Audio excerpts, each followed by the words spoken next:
Hello! Thanks for joining us tonight on Good Friday.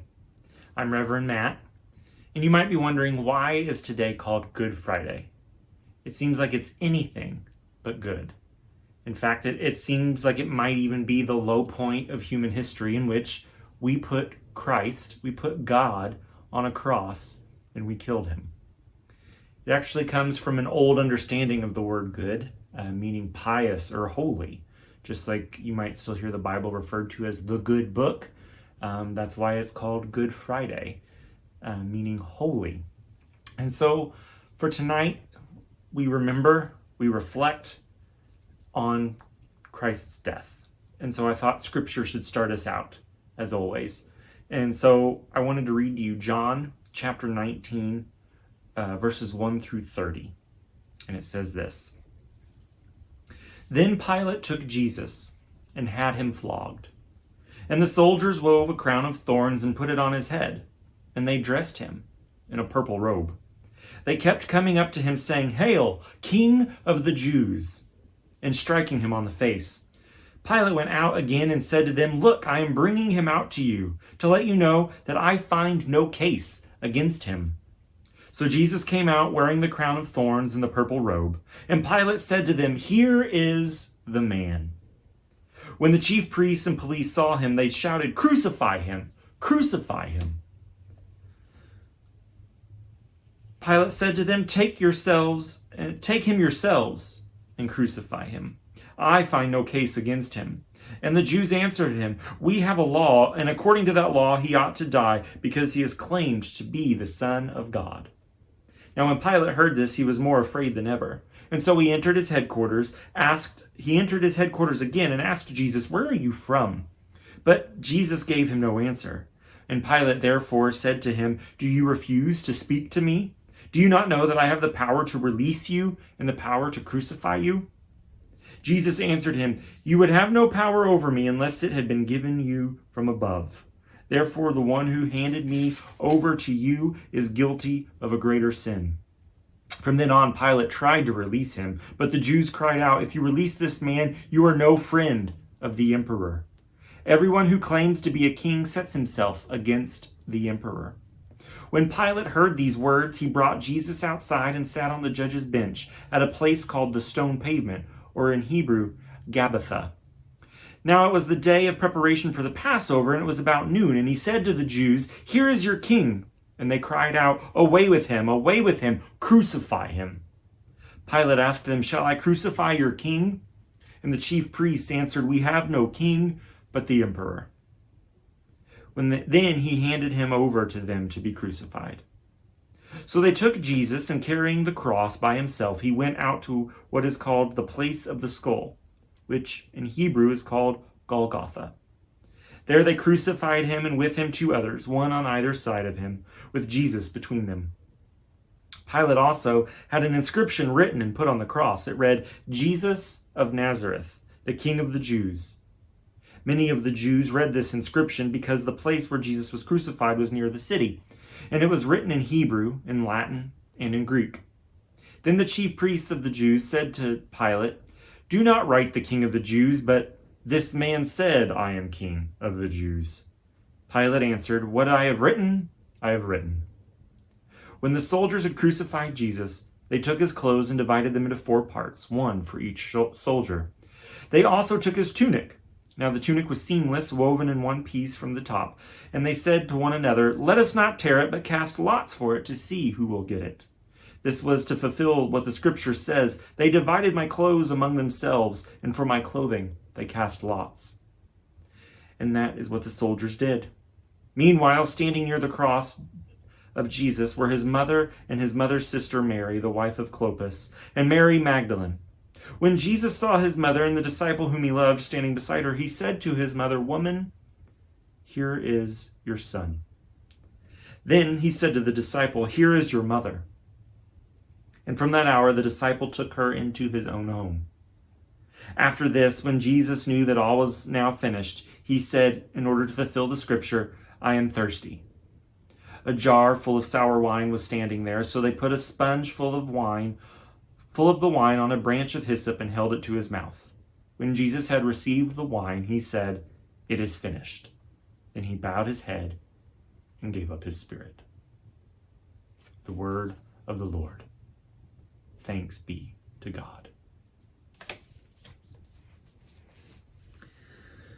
In researching for tonight, our theme, as you saw at the beginning, was again and again we find ourselves here.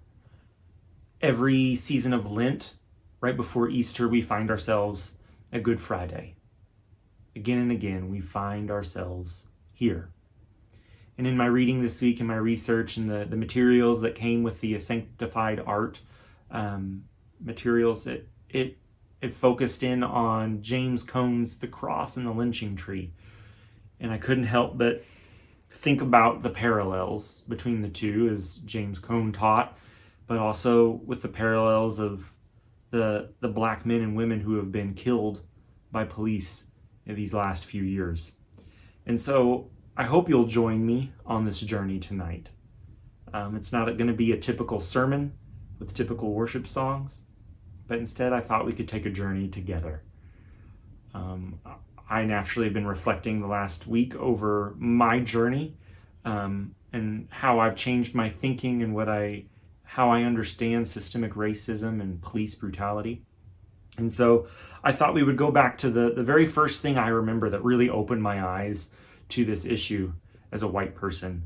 And it comes from an episode of a podcast called The Liturgists. It's episode 34, Black and White, Racism in America. And in it, somebody called Science Mike McHargue, is speaking with hip-hop artist Propaganda and someone else named William Matthews. And so I remember this so clearly, this passage, this piece of this episode. I was able to go back and find it and pull it out for us to listen to. And it's the simplest, most concise breakdown of systemic racism in America that I've ever heard. And it's left an impression on me. Before this, I knew systemic racism was a thing, but I would have really struggled to explain it. And so this is what really opened my eyes to just how deep and pervasive the problem of systemic racism is in America. So let's listen together. I don't want to center a white narrative here, but I think if you're going to talk about racism in America, you really have to talk about the white side of that issue. There's a priest and a theologian whose work I follow really closely named Broderick Greer. He told me once that racism is a white problem, which is something that had never been elucidated so clearly to me before. But it's not like Black Americans are choosing to live in a racist system. Yeah. They're not making choices that perpetuate that. It's a white problem. So what you have is in post-war America, like after World War II, there was this radical over-application or disproportionate allocation of the funding of the GI Bill and other post-World War II rebuilding efforts that centered on white soldiers and white communities. So it took what you already had this disparity between whites and blacks in America, but really low-income whites weren't in that dramatically different a station than Black Americans. But then you infuse all this post-war capital into white societies, and you start having this flight from urban centers and the suburbanization of America. And then you got to the situation of a segregated America, the separate but equal America, that fueled that original globe-changing civil rights movement. And there was this period of white progress on issues of race. But the response, instead of fully adjusting for these enduring economic disparities, was instead to roughly integrate schools, but still associating school funding with property taxes, which is a form of economic segregation and violence. And then you have an intentional effort to create a post-racial America by telling school children, white and black school children, a narrative in which, no, we're all equal and we all get along now. And so then you have this generation of people all over the country who believe they exist in a post-racial society. White kids bought the story because white kids in school districts that had enough property tax for a nice school, all their black friends were affluent. So they knew affluent black children who reinforced their idea that they lived in a post-racial America. And that's what happened during the 70s, 80s, and 90s, right? So what happened there is everyone saw themselves, or most people saw themselves, in a post-racial society, white people, and it became very taboo in white society, even in the South, to say overtly racial things, to use racial slurs, which represented some form of progress. But then we get to today, and a couple of things are happening. One, a continually soft economy that's disproportionately benefiting the wealthiest Americans has created a sense of unease and panic among low-income and middle-income white people. So their station is legitimately getting worse. And, for example, the data would tell us the only population group in America who is experiencing a decline in life expectancy is low-income whites, right? So there's a real problem there. But so they're panicked. And what happens in response? Well, at the same time, you're seeing the whirlwind be reaped in terms of long-standing racist policies in America, especially in terms of incarceration, drug crime, police brutality with black America. And so you have this dissolving of the post-racial facade. And so people entrench in one of two ways. One is they become fragile with white fragility. White fragility is what happens when a white person who believes themselves to be basically good is confronted by the idea that they are part of supremacist systems, and it frightens them, and it either paralyzes them or puts them in a state of denial. Or some demagogue comes along and tells them the reason your factory jobs are gone is because of these Mexicans and these angry black people. And so you have this legitimate angry response in the form of movements like Black Lives Matter that become a way to demonize a good movement with people who are afraid and drive this wedge into the country. And that's the cauldron and the tempest we're sitting in. Okay, let me pause this for a second.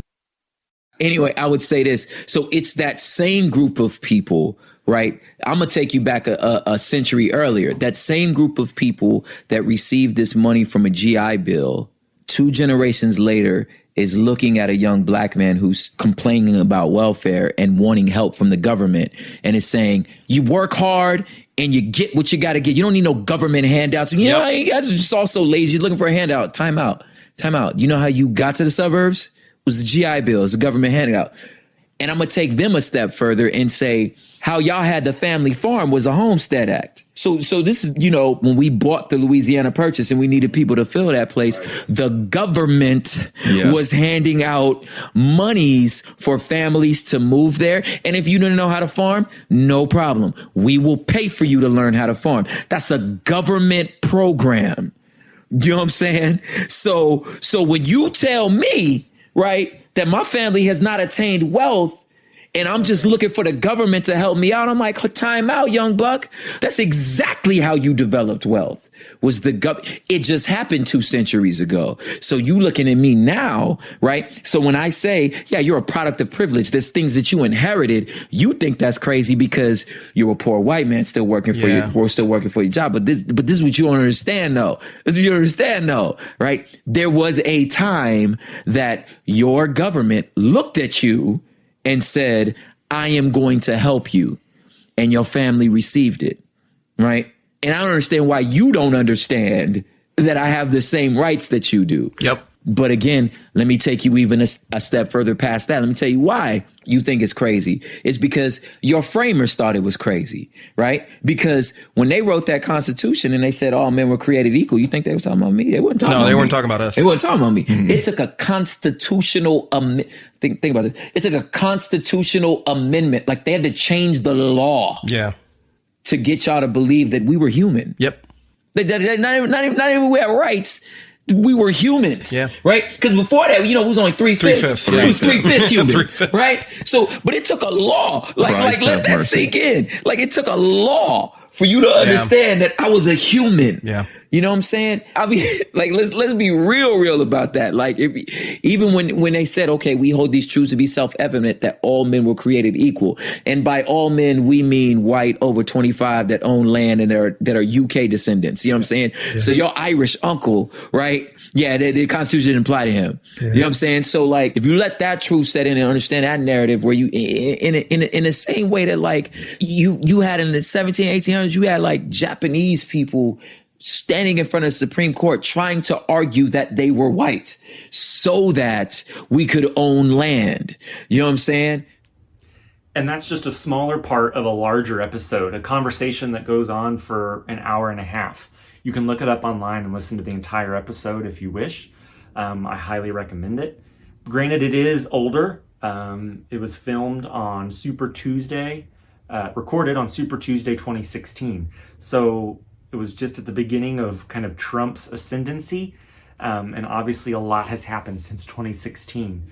But I think of it in terms of that meme you may have seen online, how it started and how it's going.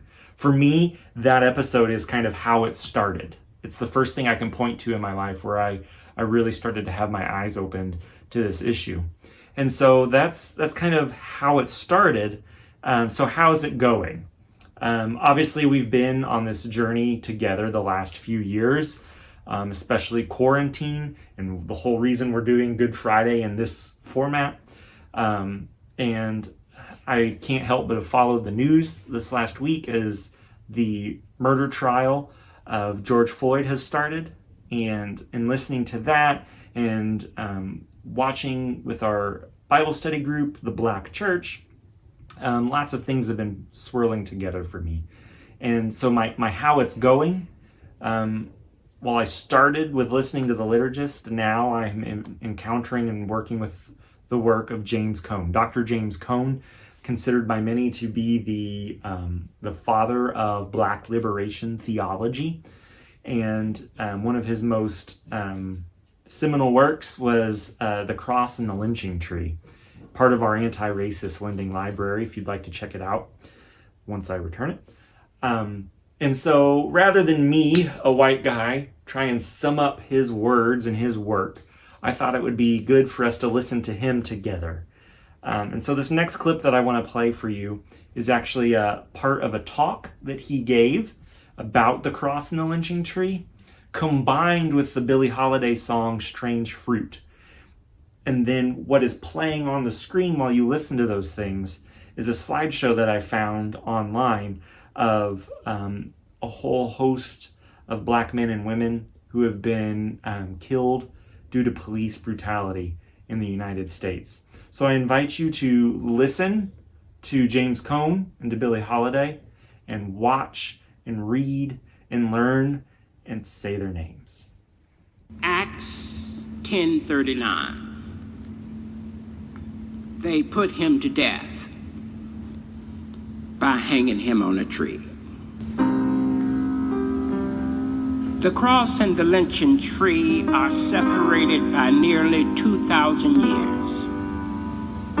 One is the universal symbol of the Christian faith, and the other is the quintessential symbol of Black oppression in America. Though both are symbols of death, one represents a message of hope and salvation, while the other signifies the negation of that hope by white supremacy.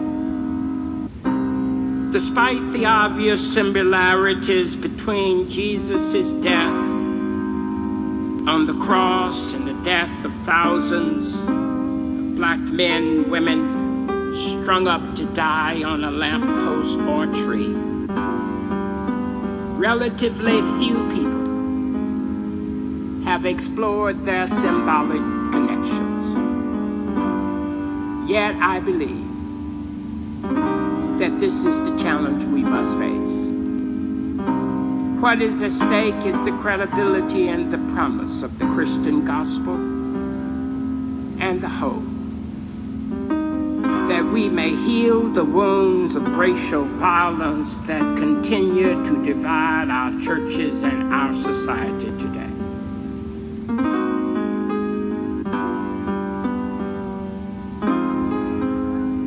many Christians embrace the conviction that Jesus died on the cross to save humankind from sin. Taking our place, we say, Jesus suffered on the cross and gave his life as a ransom for many. The cross is the great symbol of the Christian narrative of salvation. Unfortunately, during the course of 2,000 years of Christian history, the cross as a symbol of salvation has been detached from the ongoing suffering and oppression of human beings, the crucified people of history. The cross has been transformed into a harmless, non-offensive ornaments that Christians wear around their necks.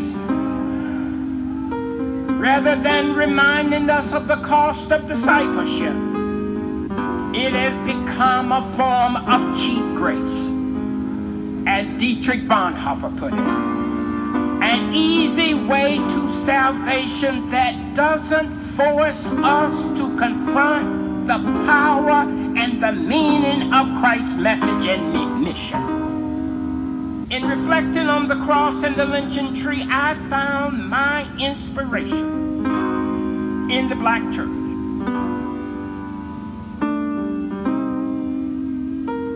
I believe that until we, especially preachers, theologians, and Christians, until we can see the cross and the lynching tree together, until we can identify Christ with a re-crucified body hanging from a lynching tree or a gay body on a picket fence, there can be no genuine understanding of Christian identity in America or the world.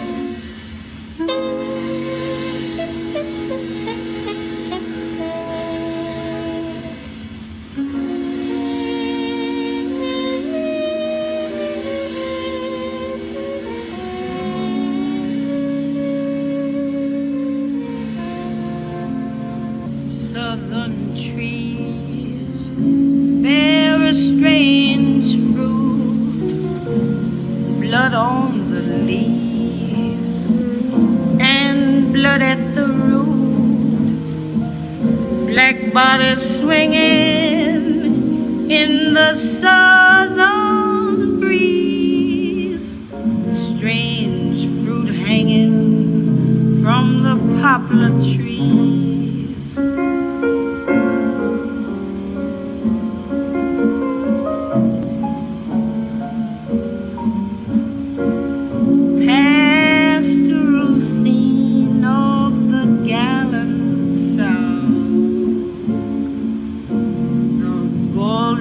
Eyes and the twisted mouth, scent of magnolia,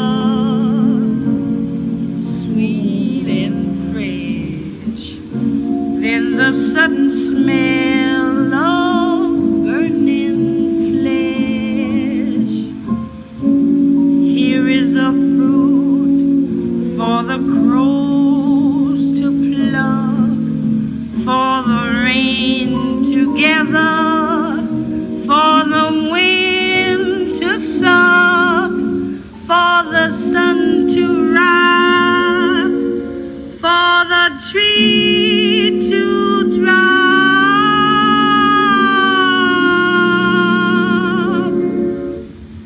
Here is a strange and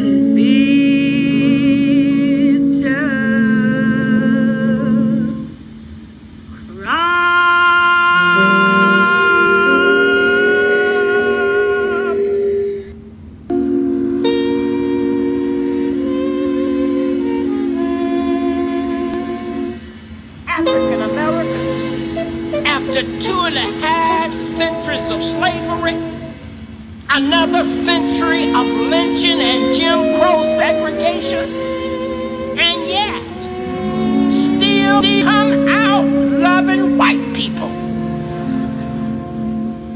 Now, many whites who hear me talk and write like that and read my books don't think I love them, but I do. They always have a strange expression on their faces when I say that and look at me as if I must be kidding. But you see, I am very serious when I say I love white people, because the deeper the love, the more the passion, especially when the ones you love hurt you.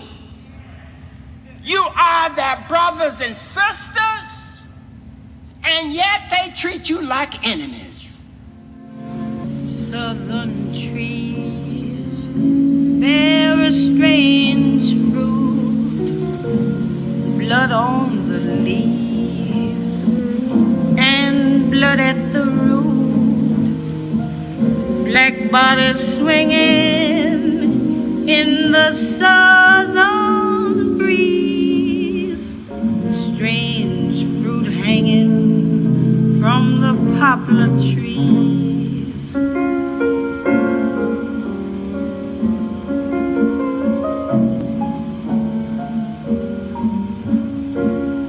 Pastoral scene of the gallant South, the bulging eyes and the twisted mouth, scent of magnolia,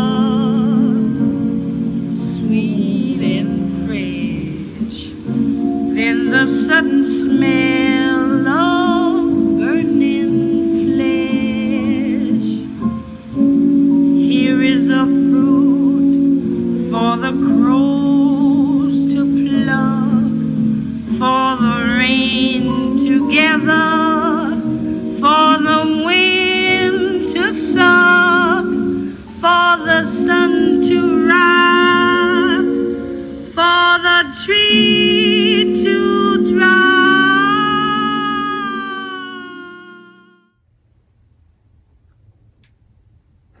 It's a powerful video that goes on much, much too long. It's about 9 minutes and 15 seconds, which, as we learned this week, is almost how long that police officer kneeled on George Floyd's neck. I can't help but think that these brutal killings are a new form of lynching. I see the parallels. A key aspect of lynchings is that they were done in public, and they were a warning, kind of a or else statement.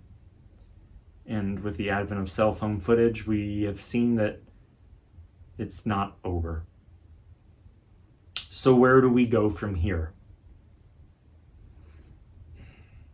It's a hard question that requires hard work. And just like on Good Friday every year, I want to caution us against rushing through things.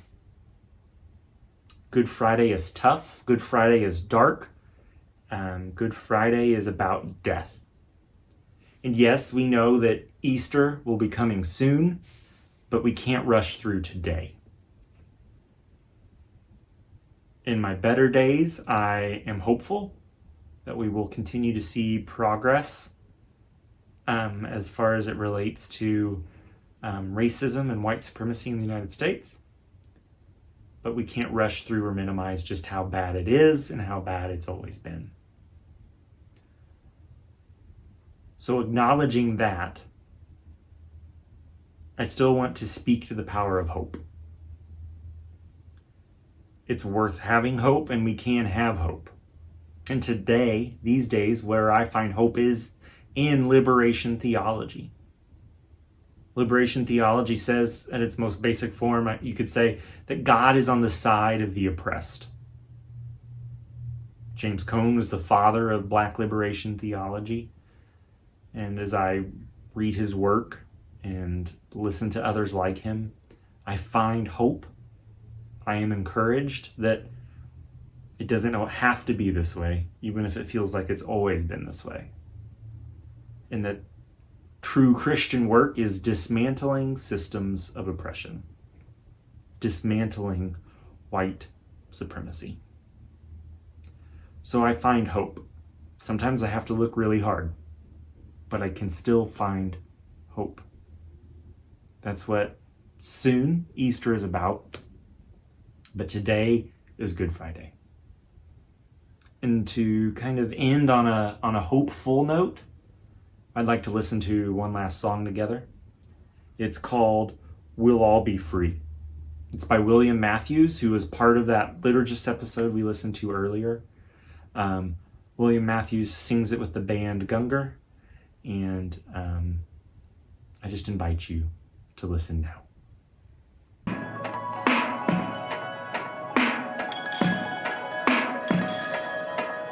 There's a world at war, caught in suffering, silent casualties. Oh God, grant us peace. In these sleepless nights, I can hardly breathe. Despite brutality, I know that we'll be free. I know that we'll be free. Let the light keep it shining. Let it break into the darkness. All the love dares us to see. We'll all be free. In these desperate times, love will hold us here. Love will join our hands, teach us to have no fear. So we lay our hate down to wash their feet. When we see our brother, oh, we'll all be free. Yes, we'll all be free.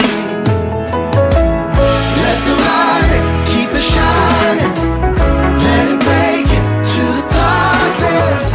All the love dares us to see. We'll all be free. Let the light keep it shining. Let it break into the darkness. All the love dares us to see. We'll all be free. We'll be free, free. We'll all be free. We'll be free, free. We'll all be free. Oh, we'll be free, free. We'll all be free. We'll be free, free. We'll all be free. Oh, we are free, We'll all be free. We are free. We'll all be free. Oh, let the light keep it shining. Let it break into the darkness. All the love dares us to see. We'll all be free. Let the light keep it shining. Let it break into the darkness. All the love dares us to see. We'll all be free. We'll all be free. We'll all be free.